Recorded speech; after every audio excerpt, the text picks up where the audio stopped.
여자는 철말을 모른다던 연대장, 철의 심장여군 앞에 무릎 꿇다. 1995년 겨울, 강원도 최전방. 눈보라가 시야를 가르고 영하 20도의 강추위가 살을 애는 듯 했습니다. 제3전차대대 훈련장은 비상 상황으로 인해 아수라장이었습니다. 대규모 야간 기동 훈련 중 노후화된 통신 장비 결함과 급격한 기상 악화가 겹치며 연쇄적인 사고가 발생했고, 전복된 전차 아래에서 장태산 중장이 구조되는 참담한 순간이었습니다. 장 중장은 온몸에 심각한 부상을 입은 채 들것에 실려 구급 헬기로 옮겨지기 직전이었습니다. 새하얀 눈밭 위에 선명하게 피가 번져나갔고, 긴급 후송을 기다리는 순간마저 고통으로 일그러져 있었습니다. 그 참혹한 현장 구석, 12살 소녀 강아영은 털모자를 쓴 채 덜덜 떨며 양아버지의 곁을 지키고 있었습니다. 붉게 타오르는 비상 조명과 울부짖는 구급차 소리 속에서 장 중장은 의식을 잃어가는 와중에도 필사적으로 손을 뻗어 어린 조카딸의 손을 꼭 잡았습니다. 핏기 없는 입술이 희미하게 움직였습니다. 하영아, 잘 들어. 너는 꼭 훌륭한 군인이 되거라. 성별이 아니라 실력으로.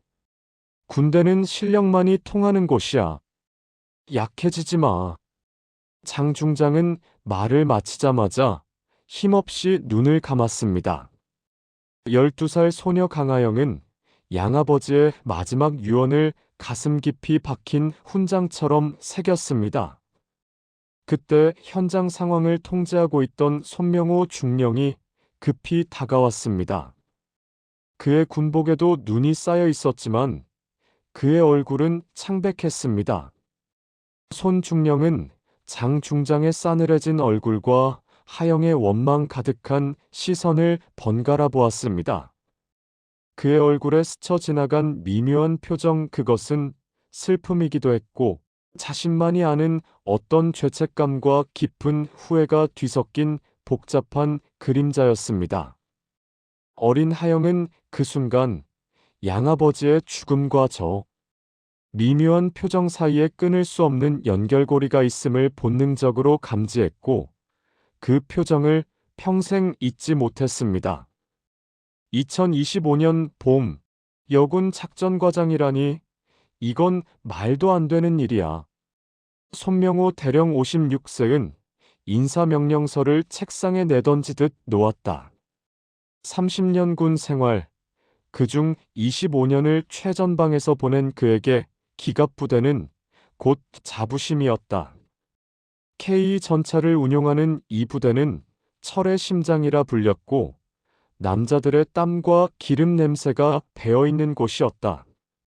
창밖으로는 봄비가 내리고 있었다. 마당에서는 젊은 병사들이 전차 정비에 여념이 없었다. 손 대령은 차 한 잔을 마시며 옛 생각에 잠겼다. 여동생 지혜가 살아있었다면 지금쯤 60살이 다 되었겠지. 30년 전 그는 가문의 명예를 위해 여동생의 사랑을 꺾었다. 장태산 중장의 동생과 사랑에 빠진 여동생을 강제로 다른 사람과 결혼시켰고, 그녀는 불행한 삶을 살다가 40대 초반에 세상을 떠났다. 그 죄책감은 평생 그를 따라다녔다. 똑똑똑.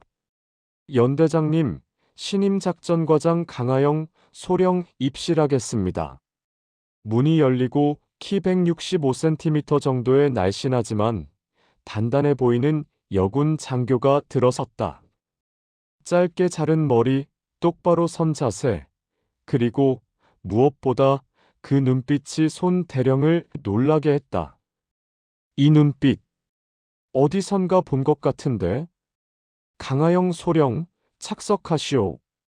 강소령은 의자에 앉으며 서류 가방에서 이력서를 꺼냈다. 손 대령은 그것을 훑어보다가 가족관계란에서 멈칫했다. 양아버지, 장태산 중장 1960-1995. 찻잔을 들던 손대령의 손이 미세하게 떨렸다. 강소령, 혹시 장태산 중장님과는 어떤 관계인가? 제 양아버지십니다.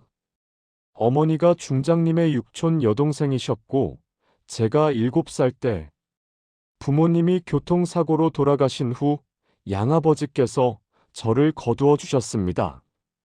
손대령의 표정이 복잡하게 변했다. 강소령은 그 표정을 예리하게 관찰했다.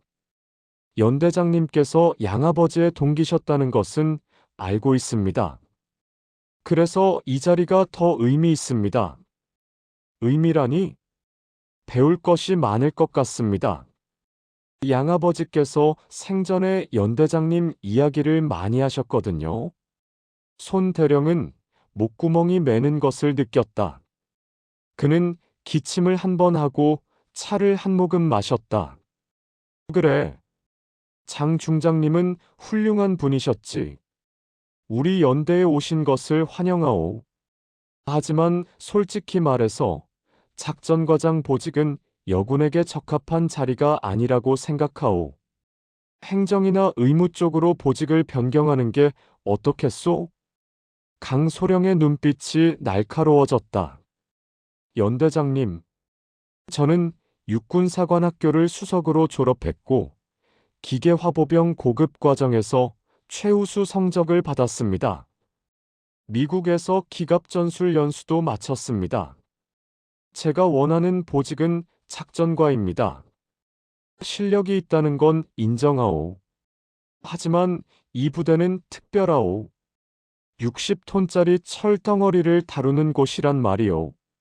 전투 현장의 긴박함, 병사들의 거친 성격, 그리고 무엇보다 여자라서 안 된다는 말씀이신가요?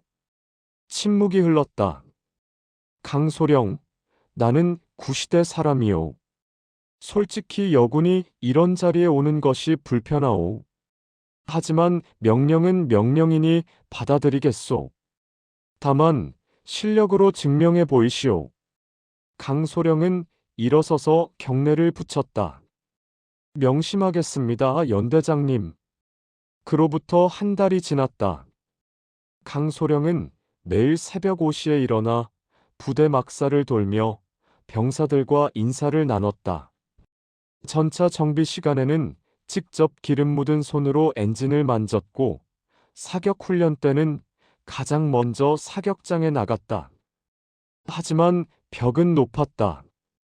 작전회의 시간, 강소령이 전술 계획을 설명하면 대대장들은 서로 눈짓만 주고받았다. 손대령은 그녀의 의견을 끝까지 듣지 않고 자신의 방식대로 결정했다. 강소령, 다음 주 연대장 관사에서 장성급 오찬이 있소. 준비 좀 해주시오. 연대장님, 그것은 행정참모의 업무 아닙니까? 여군이 섬세하니까 맡기는 거요. 그리고 다음 달 위문 공연 기획도 좀 해보시오. 강소령은 이를 악물었다. 밤마다 혼자 집무실에 남아 작전 계획을 수정하고 전차 매뉴얼을 다시 공부했다. 양아버지가 남긴 낡은 노트를 펼쳤다.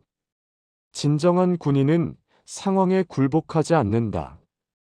인정받을 때까지 실력을 갈고 닦아라. 마이너스 태산. 어느 날 저녁 손대령은 혼자 연대장실에서 오래된 사진첩을 꺼냈다. 육군사관학교 동기생 사진. 그 중에는 젊은 시절의 장태산도 있었다. 그 옆에는 자신의 여동생 손지혜의 사진도 끼워져 있었다. 지혜야, 내가 내 인생을 망쳤구나. 그는 소주잔을 기울이며 과거를 떠올렸다. 1990년 여동생이 장태산의 동생과 사랑에 빠졌을 때 자신은 가문의 체면을 내세워 반대했다. 군인 집안끼리 혼맥을 맺어야 한다는 아버지의 고집과 자신의 오만함이 여동생을 불행으로 몰아넣었다. 결국 여동생은 다른 사람과 결혼했고 불행한 삶을 살다가 2010년 암으로 세상을 떠났다. 임종 직전 여동생이 한 마리 귓가에 맴돌았다. 오빤 평생 후회하며 살 거야. 그리고 1995년 장태산 중장의 사고. 그날 훈련장에서 손대령은 안전점검 보고서의 문제점을 발견했지만 상급자의 압력과 일정에 쫓겨 묵인 했다.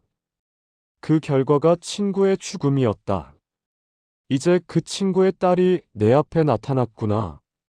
손대령은 강소령이 복수하러 온 것은 아닐까 두려웠다.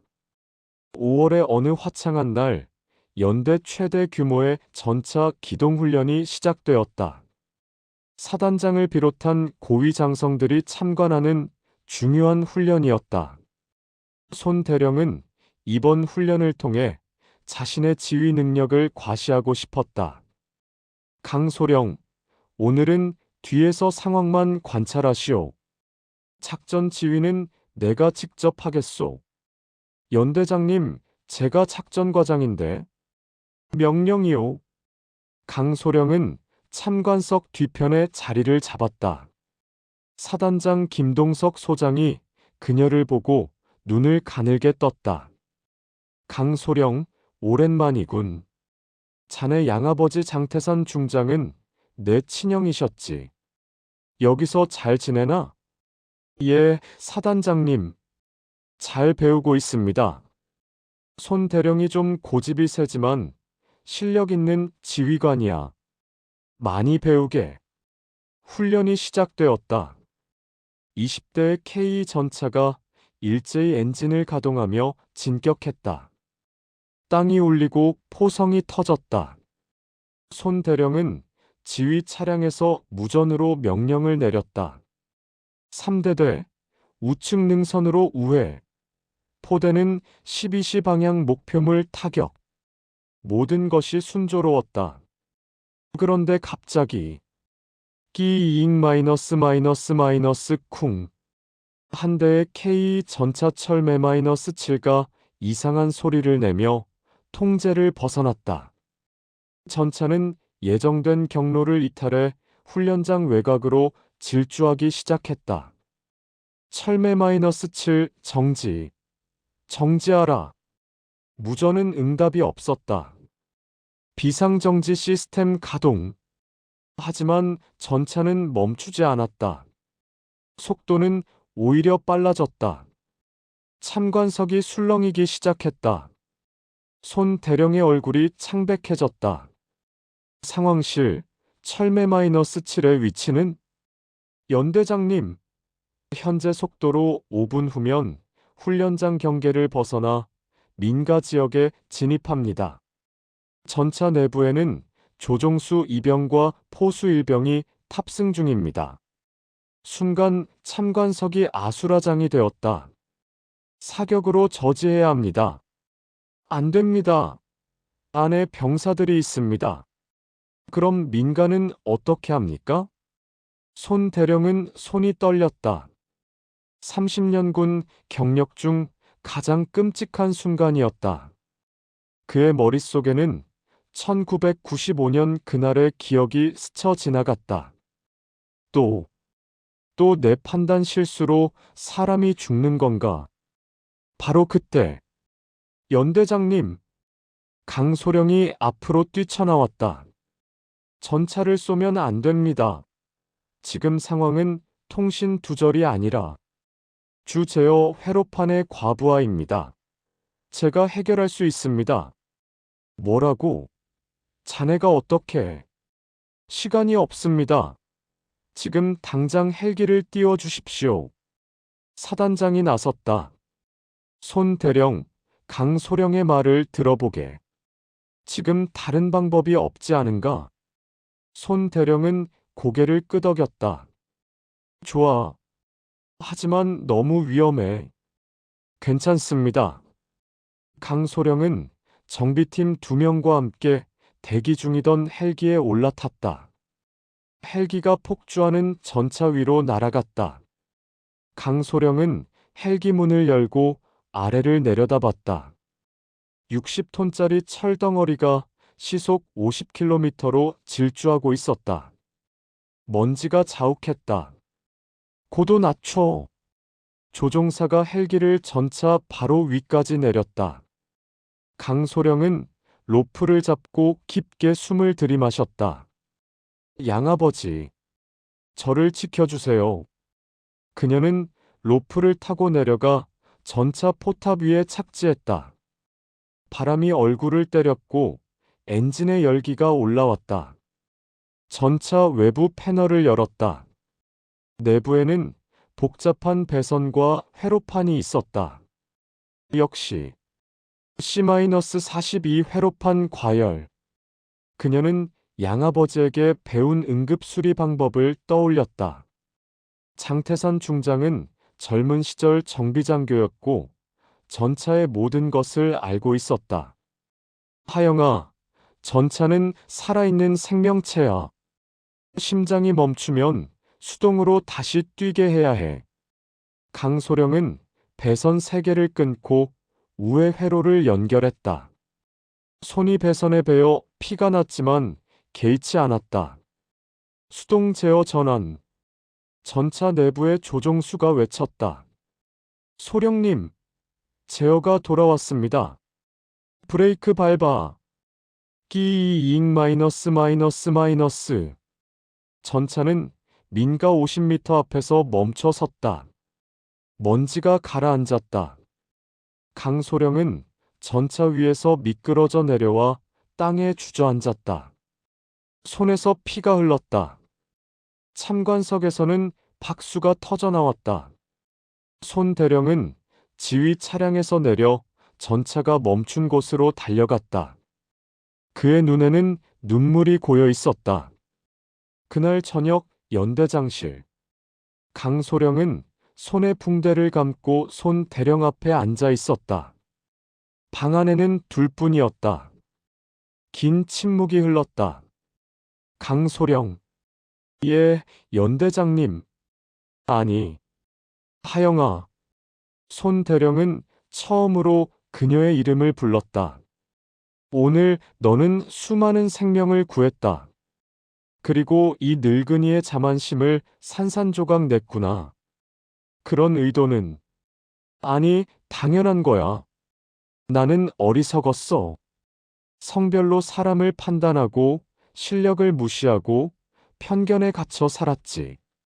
손 대령은 책상 서랍에서 오래된 사진 한 장을 꺼냈다.